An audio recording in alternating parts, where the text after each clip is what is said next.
To ज्ञान वर्षा। आज हम लोग मॉलिक्यूलर बायोलॉजी का पार्ट 3 डिस्कस करेंगे, जिसमें हम पैकेजिंग ऑफ डीएनए का सेकेंड लेवल ऑफ ऑर्गेनाइजेशन के बारे में डिस्कस करेंगे। देखिए, हमने जो लास्ट वीडियो में डिस्कस किया था वो था फर्स्ट लेवल ऑफ ऑर्गेनाइजेशन, जिसमें हमने न्यूक्लियोसोम के बारे में डिस्कस कर लिया था। आज हम उसके फर्दर उसके पैकेजिंग के बारे में डिस्कस करेंगे। तो चलिए स्टार्ट करते हैं। देखिए, हमने क्या डिस्कस कर लिया था कि एक हमारे पास डीएनए हेलिक्स थी, ठीक है, जो पैक हो चुकी थी 11 नैनोमीटर में।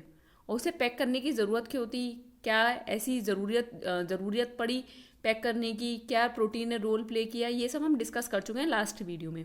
अगर आपने वो वीडियो नहीं देखी है तो मैं उसका वीडियो के एंड में उसका लिंक दे दूंगी, ठीक है। अब देखिए, अब हम बात करेंगे आज कि ये 11 नैनोमीटर की जो ये न्यूक्लियोसोम बना है, ये भी अभी भी सफिशिएंट नहीं है कि वो न्यूक्लियस में आके फिट हो जाए। तो उसके लिए हमें अभी फर्दर पैकेजिंग करने की ज़रूरत है। अब जो पैकेजिंग होगी वो 30 नैनोमीटर तक होगी, ठीक है। तो देखते हैं हम 30 नैनोमीटर में पैकेजिंग किस तरीके से होती है। देखिए, जो 30 नैनोमीटर की पैकेजिंग को हम बोलते हैं सेकेंड लेवल ऑफ ऑर्गेनाइजेशन। इतनी बात समझ आई। न्यूक्लियोसोम की जो हम पैकेजिंग थी उसे हमने बोला था फर्स्ट लेवल ऑफ ऑर्गेनाइजेशन। इसकी पैकेजिंग को हम क्या बोलेंगे, सेकेंड लेवल ऑफ ऑर्गेनाइजेशन। देखिए क्या होगा, ये इन विट्रो किया गया था। क्या हुआ था कि इन विट्रो एक टेस्ट ट्यूब ली गई, उसमें H1 हिस्टोन डाले गए, ठीक है। और देखा गया कि जैसे जैसे सॉल्ट की कंसंट्रेशन बढ़ती जा रही है, वैसे वैसे जो न्यूक्लियोसोमल डीएनए था, जो हमारा डीएनए 11 नैनोमीटर का था, वो फॉर्म करता जा रहा था 30 नैनोमीटर की फाइबर को। समझ आया? क्या हुआ कि एक टेस्ट ट्यूब में, इन विट्रो था ये, टेस्ट ट्यूब में H1 हिस्टोन्स डाले गए और न्यूक्लियोसोमल डीएनए था, ठीक है। सॉल्ट की कंसंट्रेशन इंक्रीज करने लगी।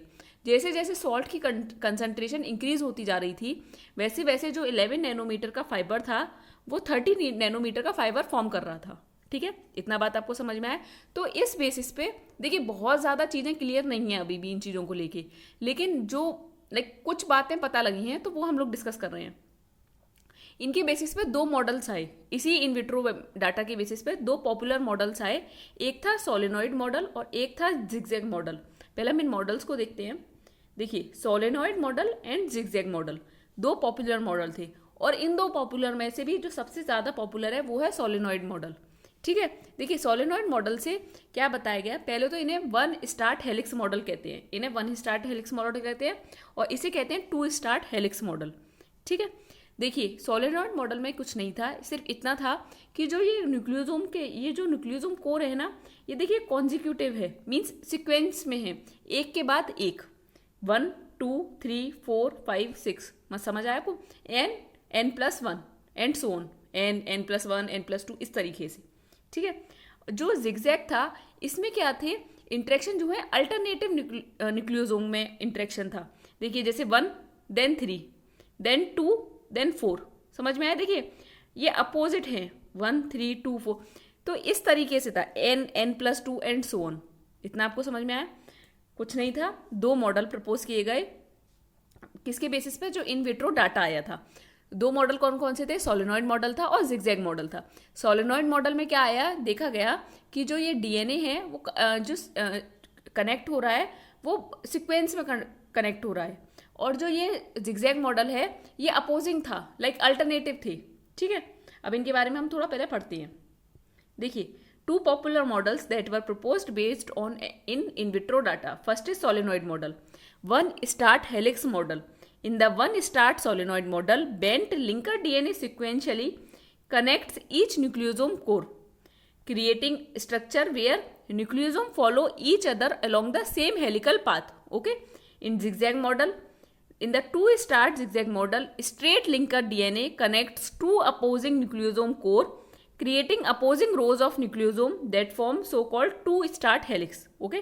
देखिए, ये इंपॉर्टेंट है, आप एक बार इसे पढ़िए। The solenoid model is characterized by interaction between consecutive nucleosomes n+1 and so on, whereas the zigzag model implies interaction between alternate nucleosome n+2 and so on. I hope आपको क्लियर हुआ होगा कि कैसे 11 नैनोमीटर का fibre 30 nanometre के fibre में form होता है, ठीक है। अब हम चलते हैं। देखिए, अब 11 नैनोमीटर का फाइबर 30 नैनोमीटर में फॉर्म हो गया, लेकिन अभी भी ये इनसफिशियंट है, न्यूक्लियोसोम में फिट होने के लिए। जबकि जो हमारा स्टार्टिंग डीएनए हेलिक्स था उसका ये 40 फोल्ड हो चुका है अभी तक, लेकिन सोचिए अभी भी ये इनसफिशियंट है उस न्यूक्लियस में आने के लिए, ठीक है। तो उस न्यूक्लियस में आने के लिए अभी से फर्दर पैकेजिंग की रिक्वायरमेंट है। तो चलिए हम पहले थोड़ा इसके बारे में पढ़ते हैं। Together the packaging of DNA into nucleosome and the 30 nanometre fibre results in the compaction of linear length of DNA by 40-fold. This is still insufficient to fit 1 to 2 meter of DNA into a nucleus of 10 to the power minus 5 meter across.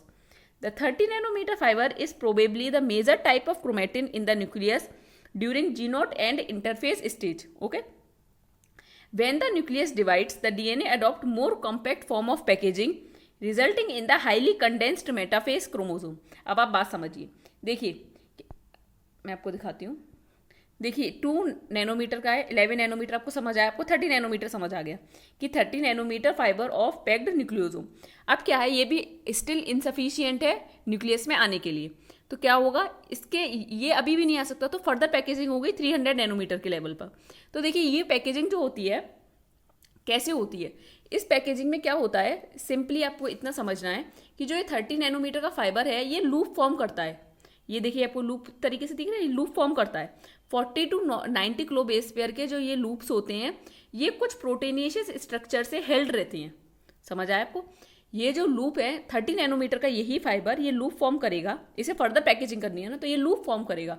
अब loop form करेगा तो ये कुछ proteinaceous structure है जो इसे hold करके रखेंगे, तो इसको हम बोलते हैं न्यूक्लियर स्काफोल्ड। अभी हम देखेंगे कि कौन से प्रोटीनियस स्ट्रक्चर होते हैं, क्या होता है, ये सब बहुत ज़्यादा अभी भी इसके बारे में क्लियर नहीं है, लेकिन जितना भी है हम उसके बारे में डिस्कस करते हैं, ठीक है। तो देखिए additional folding of the 30 nanometre fibre is required to compact the DNA further. देखिए आपको मैंने बताया था जो लास्ट वीडियो थी कि क्रोमेटिन और क्रोमोसोम में क्या डिफरेंस होता है।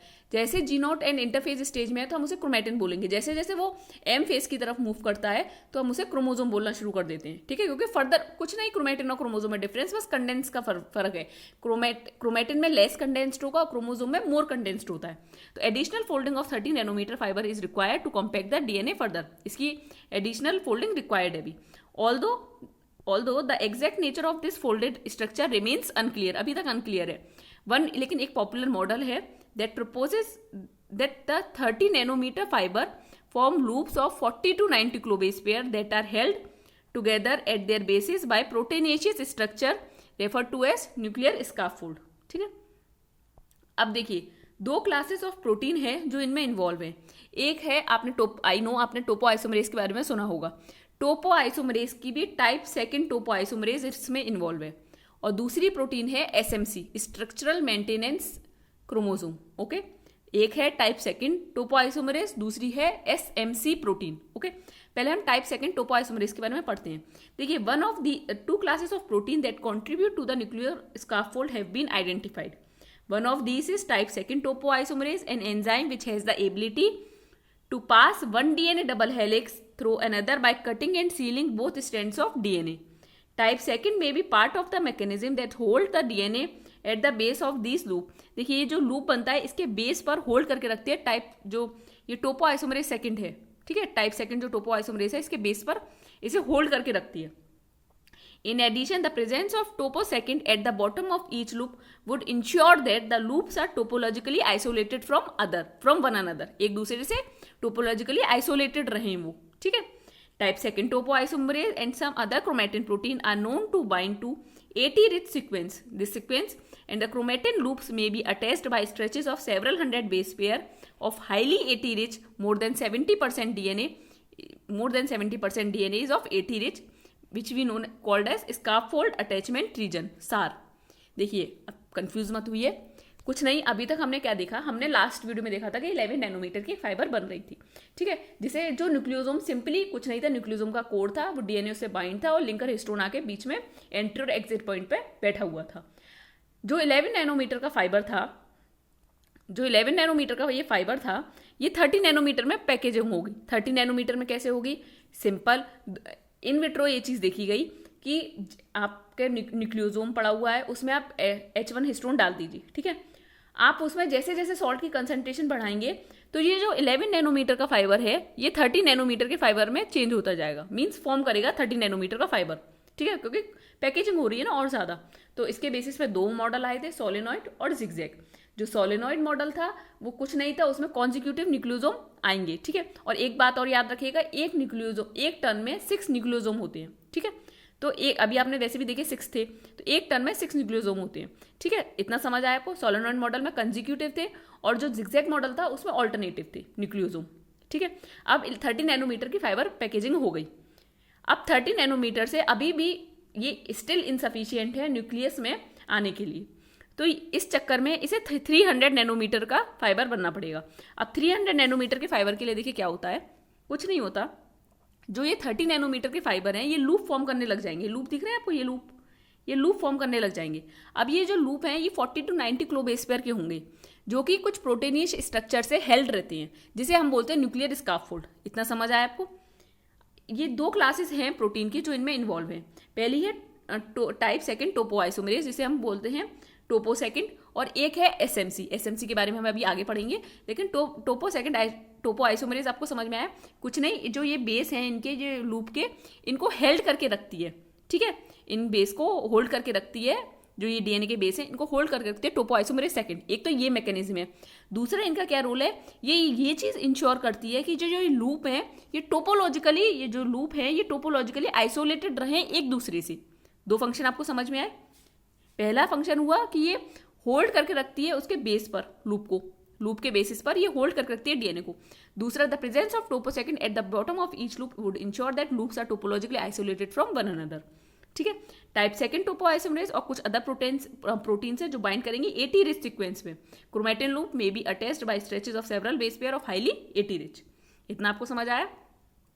दूसरी बात आएगी एसएमसी प्रोटीन की, स्ट्रक्चरल मेंटेनेंस प्रोटीन, ठीक है। अब देखिए, जो ये एसएमसी प्रोटीन होती हैं ये बहुत ज़्यादा अबंडेंट कंपोनेंट्स होते हैं न्यूक्लियर स्कार्फोल्ड में। न्यूक्लियर स्कार्फोल्ड आपको समझ में आया ना क्या होता है, कुछ नहीं, ये जो ये लूप बन रहे हैं ना, ये 40 to 90 किलोबेस पर के जो ये लूप्स बनेंगे, इनमें कुछ प्रोटीनियस स्ट्रक्चर होंगे जो इन्हें होल्ड करके रखेंगे, उसे हम न्यूक्लियर स्कार्फोल्ड बोलते हैं, ठीक है। अब क्या होगा कि एसएमसी प्रोटीन जो है, एक तो 2 क्लासेस हो गई प्रोटीन की, एक हो गया टोपोसेकंड मीन्स टाइप सेकंड टोपोआइसोमरेज, एक हो गया एसएमसी प्रोटीन। अब हमें एसएमसी प्रोटीन की बात करनी है। एसएमसी प्रोटीन बहुत ज़्यादा अबंडेंट होती है न्यूक्लियर स्कार्फोल्ड में, ठीक है। कंडेंसिंग प्रोटीन जो है एसएमसी और नॉन एसएमसी प्रोटीन की मिलकर बनी होती है। अब हमें एसएमसी प्रोटीन के बारे में पढ़ना है। जो एसएमसी प्रोटीन होती हैं वो क्रोमोसोमल एटीपीएस होती हैं। पहली बात आप ये सुनिए, ठीक है। अब देखिए मैं आपको एसएमसी प्रोटीन बना के दिखाती हूँ। देखिए ये आपका वॉकर ए डोमेन है, अब बीच में ये रीजन आ जाएगा, देन ये हिंज रीजन है, ये फिर रीजन आ जाएगा, देन ये वॉकर बी डोमेन है। समझ में आया? Walker A domain, Walker B domain. Walker A domain जो है एन टर्मिनल पे होगा, Walker B domain C terminal पे होगा। वॉकर ए डोमेन जो है न्यूक्लियोटाइड बाइंडिंग साइट होती है, ये जो है ये न्यूक्लियोटाइड बाइंडिंग साइट है। ये कौन सी साइट है? ये कैटालिटिक साइट है, कैटालिटिक डोमेन है। देखिए कुछ नहीं है, हमें एसएमसी का स्ट्रक्चर पढ़ना है। एसएमसी का स्ट्रक्चर सिंपल है, इसका एक एन टर्मिनल होता है जिसे हम बोलते हैं वॉकर ए डोमेन। जो ये डोमेन है ये न्यूक्लियोटाइड बाइंडिंग साइट है। एक टर्मिनल होता है जो सी टर्मिनल, इसे हम बोलते हैं कैटालिटिक डोमेन, ठीक है, वॉकर बी डोमेन, ठीक है। इन जब क्या होता है, और बीच में ये दोनों किससे सेपरेट है? हिंज रीजन से सेपरेट रहते हैं। आपको ये दिख रहा है हिंज रीजन। अब क्या होगा जब ये आपस में ट्विस्ट होंगे, मतलब ये इससे ऐसे ट्विस्ट होगा, आपको दिख रहा है ये जैसे कि ये आपस में ट्विस्ट होंगे, तो ये पूरा एक एन और सी मिलके वॉकर ए और वॉकर बी डोमेन मिलके एक एटीपी हाइड्रोलिटिक डोमेन बना लेंगे। समझ आया? वॉकर ए और वॉकर बी मिलके क्या बना लेंगे? ATP hydrolytic domain. और किससे सेपरेट है ये दोनों? हिंज रीजन से। ये बीच में हिंज रीजन होता है, ठीक है। अब क्या होता है, जो एसएमसी प्रोटीन होती हैं ये कोहेसिन और कंडेंसिन के कोर कंपोनेंट्स होते हैं। कोहेसिन और कंडेंसिन का मैं भी आपको रोल बताऊंगी क्या होता है। आपको इतना समझ आया? एसएमसी देखिए न्यूक्लियर स्कार्फोल्ड में 2 प्रोटीन है, टोपोसेकंड और एसएमसी प्रोटीन। जो टाइप सेकंड टोपोआइसोमरेज है वो आपको समझ में आएगा कि कैसे बेसिस पर, ये बेसिस जो होते हैं इन पर हेल्ड, ये जो बेसिस होते हैं इन पर हेल्ड करके रखती हैं। ये इंश्योर करती हैं कि ये टोपोलॉजिकली आइसोलेट रहें एक दूसरे से, जो डीएनए होता है, ठीक है। इतना समझ आया? जो एसएमसी प्रोटीन होती हैं वो कुछ नहीं, वो भी बहुत ज़्यादा अबंडेंट होती है न्यूक्लियर स्कार्फोल्ड में। कंडेंसिन प्रोटीन जो है वो बनी होती हैं एसएमसी और नॉन एसएमसी प्रोटीन की। कंडेंसिन और कोहेसिन का भी मैं आपको रोल बताऊंगी। पहले आप इतना समझिए कि एसएमसी प्रोटीन क्या होती है। ये देखिए, जैसे सपोज कीजिए ये आपका एक वॉकर ए है, देन बीच में hinge region, then Walker B domain, ठीक है। तो ये Walker A domain N terminal पे होता है, ये न्यूक्लियोटाइड बाइंडिंग साइट है। Walker B domain catalytic domain है, और क्या साइट है इसकी, कैटालिटिक डोमेन वाली, सी टर्मिनल पे है और कैटालिटिक डोमेन का इस पे जो रीजन प्रेजेंट है। जब ये दोनों आपस में मिलेंगे, जब ये हिंज रीजन, ये बीच में से कॉइल, जब ये दोनों, ये वाला ऐसे इसके ऊपर आ जाएगा और ये कॉइलिंग होगी, तो ये इस तरीके से, तो ये दोनों मिलके क्या बना लेंगे, एटीपी हाइड्रोलिटिक डोमेन। इतना समझ आया आपको। एसएमसी प्रोटीन जो है कोर कंपोनेंट होते हैं कोहेसिन एंड कंडेंसिन है। कोहेसिन कंडेंसिन मैं आपको बताऊंगी क्या होते हैं, लेकिन आप समझ में आए कि एसएमसी का क्या रोल है। ठीक है, अब देखिए कंडेंसिन और कोहेसिन दो प्रोटीन है। पहले एसएमसी के बारे में थोड़ा पढ़ते हैं, फिर कोहेसिन और कंडेंसिन पे आएंगे। देखिए, the SMC protein are also abundant component of the nuclear scaffold. Condensin protein are made up of SMC as well as non SMC protein. ठीक है, दोनों की मिलकर। तो हमने एसएमसी के बारे में पढ़ा कि क्रोमोजोमल एटीपीएज होते हैं, ये 6 डिफरेंट टाइप की होती है, एसएमसी 1 to 6। ये एसएमसी के बारे में ही है। वोकर ए डोमेन होता है जिसे हम न्यूक्लियोटाइड बाइंडिंग साइट कहते हैं, और एक होता है वोकर बी डोमेन जिसे हम बोलते हैं कैटालिटिक डोमेन। एन और सी टर्मिनल रीजन में होता है दिस डोमेन। अब देखिए, ये कॉइल्ड होंगे, ये हिंज रीजन से सेपरेट रहते हैं। जब N and C domain come together, ये दोनों आपस में पास आएंगे तो एटीपी हाइड्रोलिटिक डोमेन बनाएंगे। ठीक है, अब देखिए in eukaryotes SMC proteins are core components of cohesin and condensin. अब कोहेसिन और कंडेंसिन का रोल समझिए। देखिए ये आपका है, देखिए ये आपका एक स्ट्रैंड है, ये दूसरा स्ट्रैंड है। ठीक है, तो कोहेसिन क्या करेगा, इन दोनों को सिस्टर क्रोमेटिड को, कोहेसिन क्या करेगा, इन दोनों सिस्टर क्रोमेटिड को लिंक करके रखा हुआ है, दिख रहा है ये, क्योंकि ये एसएमसी प्रोटीन है। ठीक है, अब कोहेसिन इन दोनों को लिंक करके रखेगा। कोहेसिन में कौन से होते प्रोटीन होते हैं, एसएमसी प्रोटीन्स। नॉन एसएमसी भी होते हैं लेकिन एसएमसी भी होते हैं। तो एसएमसी प्रोटीन कुछ नॉन एसएमसी के साथ मिलकर इनको होल्ड करके रखता है। ठीक है, ये दिख रहा है आपको, ये एक डीएनए स्ट्रैंड है, ये दूसरा डीएनए स्ट्रैंड है, इसको होल्ड कौन करके रख रहा है, एसएमसी प्रोटीन बीच में। इतना समझ आया। और ये डीएनए जब कॉइल हो जाएगा, जब डीएनए की कॉइल होगी तो ये कंडेंस होगा बाय कंडेंसिन प्रोटीन। ठीक है, समझ आ रहा है आपको। देखिए, in eukaryotes SMC protein are core components of cohesin and condensin. Cohesin play a role in linking together sister chromatid immediately after replication. Link करके रखती है सिस्टर क्रोमेटिड को after replication and keep them together. Condensin make chromosome highly condense. देखिए, नाम अपने आप को define कर रहे हैं। कंडेंसिन मीन्स कंडेंस करके रखेंगे क्रोमोसोम को, कोहेसिन मीन्स जोड़ के रखेंगे एक दूसरे, सिस्टर क्रोमेटिड्स को एक दूसरे को जोड़ के रखेंगे। कोहेसिन कंटेन अ हेट्रोडाइमर। अब देखिए कोहेसिन में क्या क्या होता है, एसएमसी कोहेसिन आपको पता है, कंडेंसिन और जो कि कंडेंसिन इवन कोहेसिन भी एसएमसी और नॉन एसएमसी दोनों से मिलकर बना होता है। तो देखिए पहले कोहेसिन की अगर हम बात करें, कोहेसिन में कौन कौन से एसएमसी प्रोटीन होते हैं, हमने देखा एक 1 to 6 होते हैं ना, तो 1 to 6 में एसएमसी 1 और एसएमसी 3, एसएमसी 1 और एसएमसी 3 जो है कोहेसिन में होता है। और नॉन एसएमसी कौन से होते हैं, एससीसी 1 एससीसी 3। समझ आया, एसएमसी 1 एसएमसी 3 ये दो एसएमसी प्रोटीन होते हैं कोहेसिन में, और दो नॉन एसएमसी होते हैं। कौन कौन से, 1 and 3। 1 and 3 ही है, लेकिन 2 एसएमसी हैं, 2 नॉन एसएमसी हैं। कंडेंसिन में क्या होते हैं, 2 and 4 एसएमसी होते हैं और 3 अदर जो है नॉन एसएमसी प्रोटीन होते हैं। इतना समझ आया आपको, कुछ नहीं है इसमें। देखिए दोबारा देखिए, अगर आपको थोड़ा सा भी कंफ्यूजन है, देखिए कंफ्यूज मत हुई है, बहुत ईजी है। आपका 2 नैनोमीटर का था, उससे 11 नैनोमीटर का बन गया, जो कि हम लास्ट वीडियो में डिस्कस कर चुके हैं। अब 11 नैनोमीटर से 30 नैनोमीटर का बनाना है। कुछ नहीं था, इनविट्रो देखा गया, आप न्यूक्लियोसोम डाल दीजिए, उसमें एडिशन कर दीजिए H1 हिस्टोन का। जब जैसे जैसे आप सॉल्ट की कंसंट्रेशन बढ़ाएंगे, वो 11 नैनोमीटर 30 नैनोमीटर में बनने लगेगा, फॉर्म होने लगेगा वही हेलिक्स, वही जो न्यूक्लियोसोम है वो और पैकेजिंग हो जाएगी। ठीक है, तो इसके बेसिस पर 2 मॉडल आए थे, सोलेनॉइड और जिगजैग।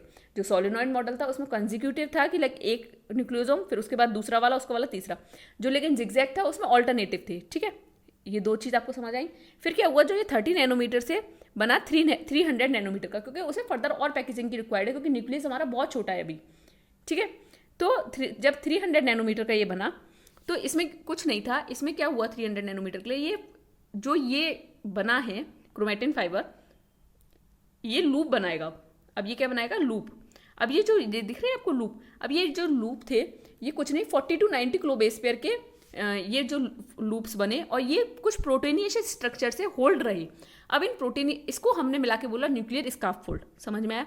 अब कौन सी क्लासेस थी प्रोटीन की जो इनमें इन्वॉल्व थी, 2। देखिए बहुत ज़्यादा क्लियर नहीं है, जितना भी क्लियर है मतलब थोड़ी बात, बहुत ही चीज़ें इनके ऊपर पता लगी हैं। तो 2 प्रोटीन के बारे में पता लगे। एक है टोपोसेकेंड, जिसे हम टाइप सेकेंड टोपोआइसोमरेज कहते हैं।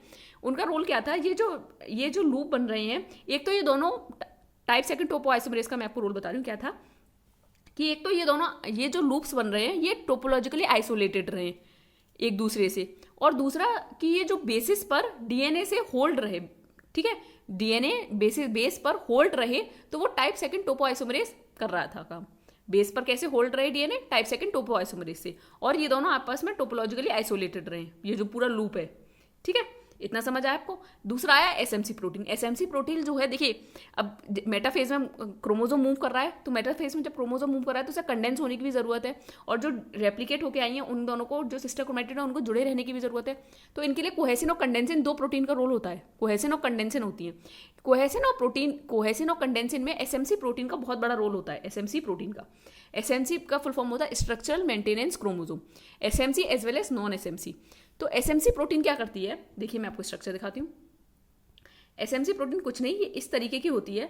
वॉकर ए डोमेन होता है, देन बीच में रीजन, देन हिंज रीजन से सेपरेट रहेंगी, देन ये कॉइल्ड होती है, then Walker B domain. Walker A domain nucleotide binding site है, वॉकर बी डोमेन जो है कैटालिटिक डोमेन है। एन टर्मिनल है ये, और वो इधर वाला कौन सा टर्मिनल है? C terminal. इतना समझ आया आपको। जब ये दोनों आपस में कॉइलिंग होगी, देखिए आप एक स्टैंड देखिए, जैसे ये कॉइलिंग, ये वाला स्टैंड देखिए, ये कॉइलिंग हुई है, बीच में हिंज रीजन है, तो ये पूरा एन और सी मिलके क्या बना देगा? ATP hydrolytic domain. इतना आपको समझ आया। अब ये एटीपी हाइड्रो, तो जो कोहेसिन और कंडेंसिन मिलके क्या अब देखिए ये पूरा ऐसे ही सेम इधर से बन गया, तो ये क्या हुआ? सिस्टर क्रोमैटिड को इसने होल्ड करके रखा हुआ है कोहेसिन ने, ठीक है। कोहेसिन और कंडेंसिन में एसएमसी प्रोटीन का बहुत बड़ा रोल होता है, कोर कंपोनेंट होते हैं कोहेसिन और कंडेंसिन में। तो कोहेसिन ने इसको होल्ड करके रखा हुआ है, कोहेसिन ने सिस्टर क्रोमैटिड को होल्ड करके रखा हुआ है बाय एसएमसी। एसएमसी बनाया और उसको होल्ड करके रखा हुआ है, ठीक है। और कंडेंसिन क्या करेगा? इसे कंडेंस करेगा। अब ये बन रहा है तो इसको कंडेंस भी तो करना है, इसको देख रहे हैं आप, इसे कंडेंस भी तो करना है, तो वो कंडेंसिन प्रोटीन करेगा। अब हम कहते हैं कौन से एसएमसी? एसएमसी 1 से 6 तक होते हैं, 1 से 1 2 3 4 5 6 6 एसएमसी होते हैं। इसमें से कौन से एसएमसी रोल प्ले करते हैं कोहेसिन में, कौन से एसएमसी रोल प्ले करते हैं कंडेंसिन में? तो 1 और 3 जो है कोहेसिन में रोल प्ले करते हैं, और 2 और 4 कंडेंसिन में रोल प्ले करते हैं। समझ आया आपको? 1 और 3 जो है रोल प्ले करते हैं कोहेसिन में, और 2 और 4 जो है रोल प्ले करते हैं कंडेंसिन में, ठीक है। आई होप आपको ये पूरा स्ट्रक्चर समझ में आया होगा कि कैसे पूरा कंडेंसिंग होता है। अगर आपको अभी भी कोई डाउट हो तो आप मुझे ज्ञानवर्षा@gmail.com पर मेल करके पूछ सकते हैं। ये जो मटेरियल है मैं ज्ञानवर्षा टेलीग्राम चैनल पर अपलोड कर दूंगी। और अब हम, क्योंकि ये टॉपिक कंप्लीट हो चुका है, तो अब हम इसके कुछ क्वेश्चंस प्रीवियस ईयर के डिस्कस करेंगे। नेक्स्ट वीडियो में हम लोग प्रीवियस ईयर के कुछ क्वेश्चंस मैं आपके लिए लाऊंगी, हम लोग उसे डिस्कस करेंगे। अगर आपको ये वीडियो पसंद आई है तो आप इसे लाइक कर सकते हैं और हमारे चैनल को सब्सक्राइब कर सकते हैं। Thank you.